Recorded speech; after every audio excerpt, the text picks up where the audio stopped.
All right.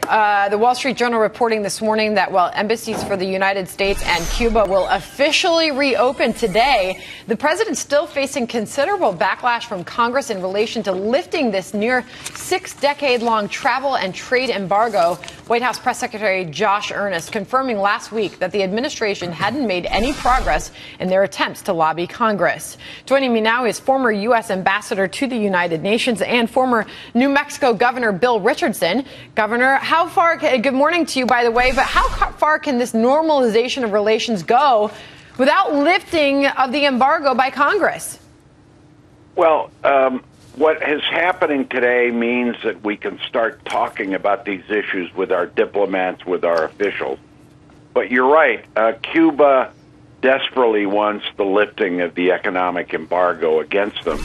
And it's not going to happen for a while. The Republican Congress, and there's widespread bipartisan opposition for this happening, although there's a growing view that the United States business should have an opportunity to invest in Cuba, to put money there. There are a lot of also other issues that need to be discussed. But opening this embassy means that we can talk about the issues that right now separate us, like human rights, like property claims of Americans that have had confiscated property, like law enforcement, like American fugitives, for instance, that are in Cuba. They steal a plane, they kill Americans, and they go to Cuba, they hijack a plane, and the Cuban government would protect them. So there's a lot of issues now that we've had relations officially open, setting up ambassadors sometime in the near future that can take place. But there's still a lot of issues that are going to be divisive between the two countries. Governor Scott Brown, I was wondering, when I reflect on this deal, what are we actually getting in return for actually moving forward on this particular deal? Because you addressed a lot of good points. Property seizures, human rights. Are we going to have complete and unfettered access to Cuba for our businesses without any tariffs or any restrictions?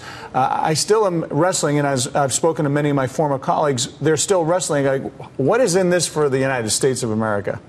Well, Senator, several, I believe. I think it's the right move. It makes no sense, I believe, to isolate ourselves, inability to invest there, to have American business there. Here's the main issue. One, this was a big thorn in our side. Latin American countries have always disliked what we've done with Cuba. It's been a big issue of contention. So it improves our relations with Latin American countries. Secondly, I think we can now, on the human rights issues, Cubans that are persecuted in Cuba, dissidents that are there, lack of democracy. I think the fact that we have some leverage because of this relationship, we can now push the Cubans in that direction. And then lastly, the claims. For instance, a lot of Americans and Cuban Americans had property that was lost there. And now we can start talking about when you don't have relations, and I know, Senator, I think you were on the Foreign Relations Committee. You know, you can't talk about these issues, and now at least you can talk and start negotiating on them. Well, thank you. Thank you, Governor. Good insight. Thank you very much. Okay, thank you. Governor, really quickly, it's Dagen Mcdowell. How soon do you think people will be able to travel? Because, again, the travel ban would be lifted first, it seems like. Well, it's a lot easier now to travel there. All you have to do now if you want to go to Cuba is go with a legitimate group, educational, business group.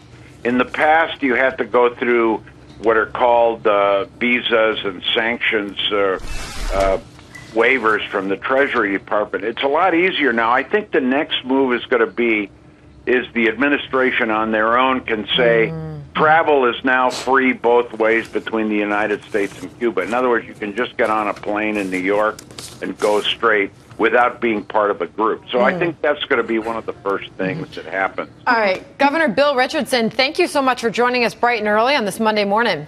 All the best. Thank you. All right.